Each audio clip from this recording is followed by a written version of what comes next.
In a 28-minute, heavily edited interview on 60 Minutes, CNN clocked Donald Trump lying 18 times, about once every 1.5 minutes. No surprise there, that's actually pretty normal for him. That interview was hailed almost universally across the internet as a disaster. That was also my impression, and for two reasons. One, Donald Trump hates himself, hates America, hates Americans, and accepts no accountability for his actions. His confidence in his universe of alternative facts is absolute. He is fully living in his own evil dictatorial fantasy, and he's clearly frustrated that he can't seem to get most of Americans to cross the divide and join him in his madness. In all fairness, I think Donald Trump really does want to unite America, but his terms for that unity are un-American, undemocratic, and frankly, quite disturbing. But this interview didn't fare any better for Norah O'Donnell and CBS.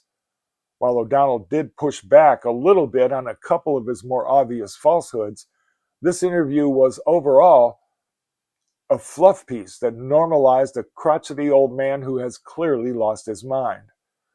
Of the big three networks' news divisions, CBS leads the pack in abdicating any claim to integrity or objectivity in reporting political news. They've already paid Trump $16 million and kicked Jimmy Kimmel off the air at Trump's command.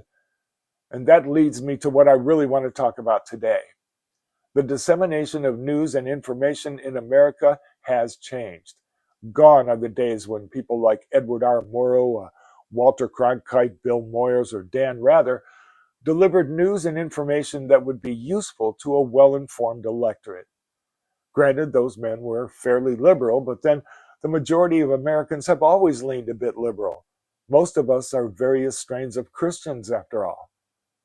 These folks, along with their counterparts on the other side of the aisle, people like Paul Harvey, Fulton Lewis, and William F. Buckley, all understood that the power of broadcast media would have to a well-informed electorate, and they treated it with the kind of respect it deserved.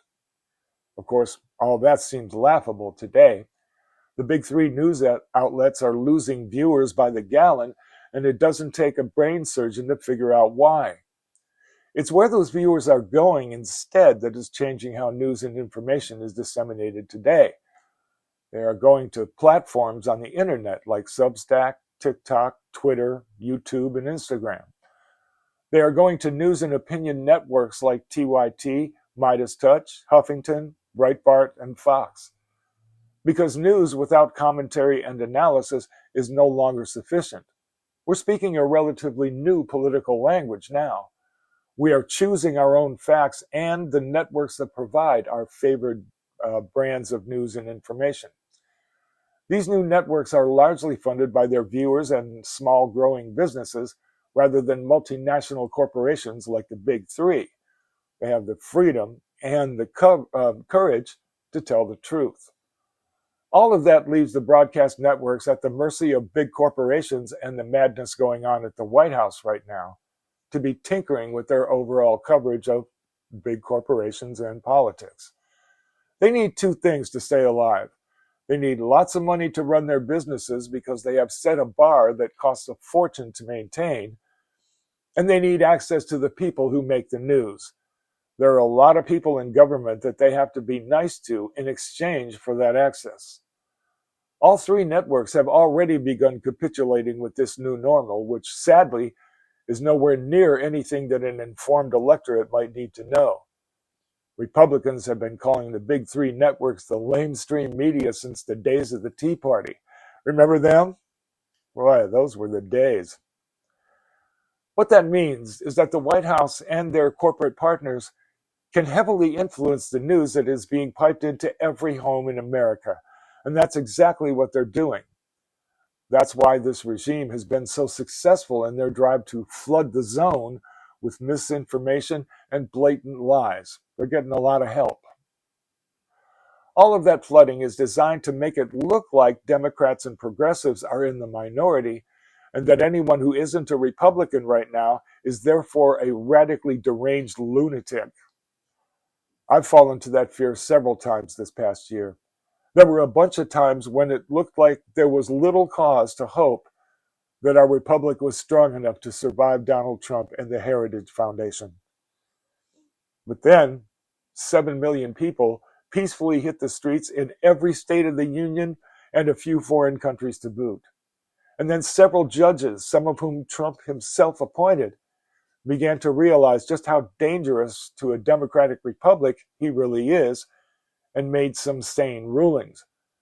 While they were doing that, California Governor Gavin Newsom and Illinois Governor J.B. Pritzker figured out how to talk to Donald Trump in his own language, which is inspiring to watch. At least to me it was. A couple of Democrats finally stepped up and moved the fight to the low road where the fight was actually taking place. And then on Tuesday, the Democratic Party had a very good night. Everywhere in the country where there was an election. It feels like the illusions created by this flooding of the zone are seriously beginning to dissolve. There are some obvious cracks in the veneer now, even to a lot of MAGA Republican voters. That was pretty clear on Tuesday anyway. The margins of victory in the states that were red would not have been possible without a substantial handful of MAGA Republican voters. There is cause to hope. Donald Trump's own Supreme Court just took a ruler to his knuckles for instituting tariffs on his own. They told him to take his seat because that's Congress's job, not his. And his approval numbers are continuing to crash. I think today it's 37% approval? Let me leave you with this. The tide is turning. So whatever it is that you have been doing to help save our democracy for the past year or two, please keep doing that, because you know what? It's working. And with that, I'm GL Franklyn for The View from Out Here. Much love. Oh yeah, don't forget about those.